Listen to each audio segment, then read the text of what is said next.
Gundagai is about as Australian as any town can get, home to the dog on the tucker box and the subject of a much-loved song.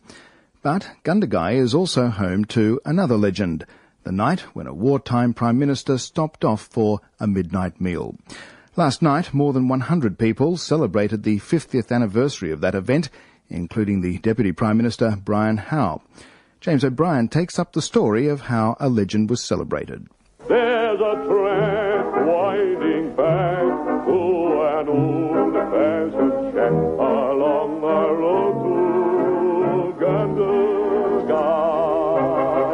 The legend began one cold August night in 1942 when there was a strange knock at the door of Gundagai's Niagara Cafe.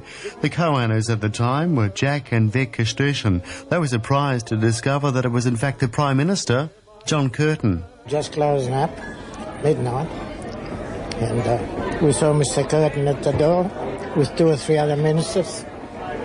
So we went and opened the door and let him in, took him in the kitchen, made them a meal. We sat them down, they had their meal and thanked us very much. As they left, I heard they also made a bit of a promise to you. Yeah, we mentioned something about the tea, not enough tea. And is that because of the war? Yeah, it was rationed. He might have signed to one of the other ministers, and we got £100 instead of 28. And that was good, them days, it was a big help to us. 50 years later, another famous politician made his way to the same cafe. This time, the Deputy Prime Minister, Brian Howe. But the tune this time was somewhat different to 1942.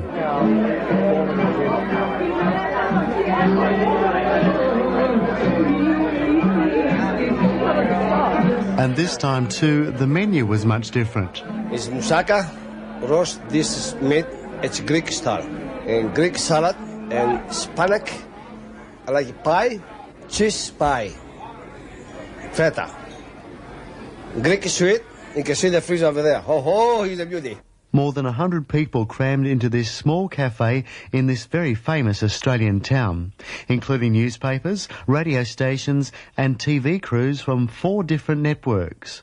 All of them wanting to know why Brian Howe, the Deputy Prime Minister, would take time out from this year's budget to celebrate something which happened 50 years ago.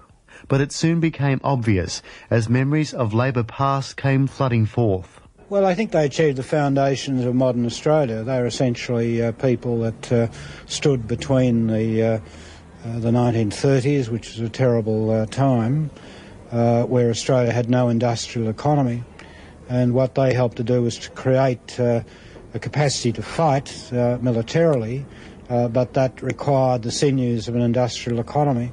And post-war Australia benefited from what they achieved for right through to the 70s. So what you're doing now, is that building upon what they did, or are you pushing new ground as well? Well, I think just as they were very innovative and creative, you think of the public service at the time was made of very young people who went on to lead the public service for many years. And I think now we're involved in a new situation. We're creating the foundations of a very different economy, building, if you like, a new model. If Chifley was responsible for the Holden, we've got to be responsible for a rather more sophisticated vehicle these days that's able to compete internationally and to help Australia earn its way in a pretty tough world.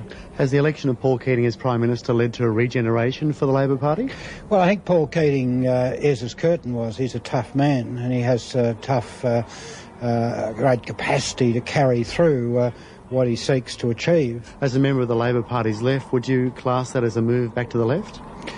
Well, I think it's certainly been a year in which people see the Labor Party in progressive terms. I think that there's real enthusiasm for One Nation. I think there'll be some enthusiasm for the budget, and it's important, I think, every now and then to strike a chord, as we did in the Niagara Cafe tonight. People had a sense of what it is that makes Labor Labor. There's a track winding back to an old-fashioned shack along the road to Gundagai.